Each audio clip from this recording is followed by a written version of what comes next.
Dans le prochain épisode de Demain nous appartient, tandis que Victoire a disparu, Manon quitte le school. En parallèle, Maud tente de se rapprocher de Jack.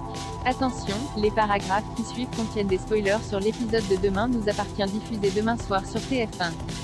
Si vous ne voulez rien savoir, ne lisez pas ce qui suit. Vendredi 1er octobre dans Demain nous appartient. Victoire a disparu à l'hôpital. Victoire est réveillée par de la musique qui tourne en boucle et le cri d'une personne qu'elle entend au loin. Si Sandrine pense que sa fille fait un cauchemar, Victoire a en réalité de nouvelles hallucinations. De son côté, Renaud a appris que Victoire a fait une nouvelle crise qui a obligé Marianne à la sédater la veille au soir.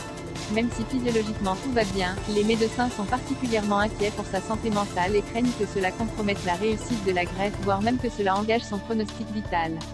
Comme Marianne veut en parler à la famille, Renaud lui conseille de rester vague le temps de pouvoir poser un diagnostic clair. Non loin de là, Georges est au chevet de sa compagne.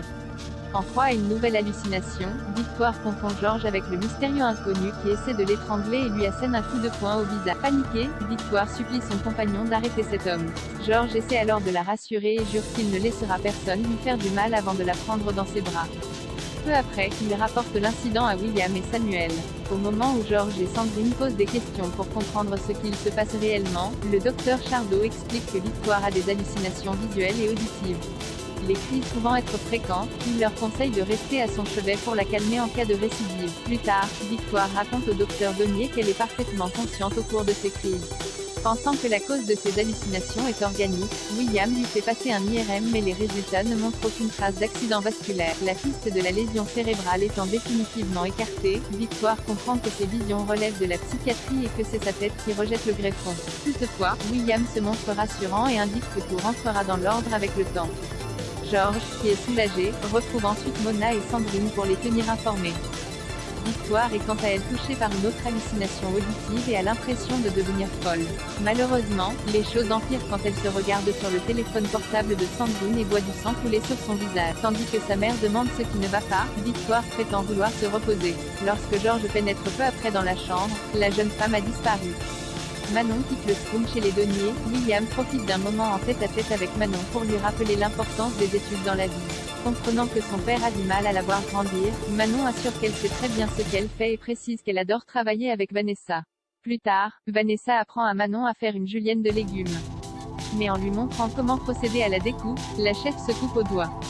Tandis que Manon met un peu de temps à réagir, Vanessa s'emporte et n'hésite pas à la traiter de tous les noms. La chef étant incapable de cuisiner à cause de sa blessure, c'est donc la fille Donnier qui s'occupe de couper les légumes. Malheureusement, ce n'est pas assez bien pour Vanessa qui lui ordonne de recommencer à plusieurs reprises jusqu'à ce que ce soit parfait. Une fois les légumes entièrement découpés, Vanessa n'a plus envie de faire une julienne et décide de faire une soupe furieuse. Manon lance que tout le monde la déteste puis rend son tablier.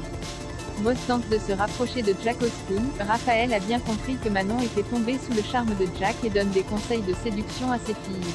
En arrivant au lycée, Manon aborde Jack dans la cour. Lorsqu'ils discutent de littérature, ce dernier indique qu'il est tombé amoureux mais que ce n'était pas réciproque. Cependant, il ajoute qu'il va beaucoup mieux et qu'il est passé à autre chose. En cours de français, François demande à ses élèves de se mettre en binôme pour faire un exposé sur un roman du XXe siècle de leur choix.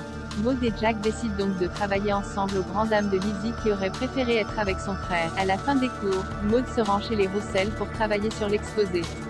Alors que Jack part dans sa chambre pour récupérer un DVD, Maud en profite pour questionner Lizzie sur la fille qui a brisé le cœur de Jack. Mal à l'aise, Lizzie prétend ne pas savoir de quoi elle parle. Plus tard, Maud fait plus ample connaissance avec Jack. En regardant des photos sur son téléphone portable, elle remarque une photo d'Adrien mais Jack change immédiatement de sujet. Quand Maud déclare qu'elle ne croit pas en l'amitié homme-femme, Jack lui fait remarquer qu'ils sont pourtant amis.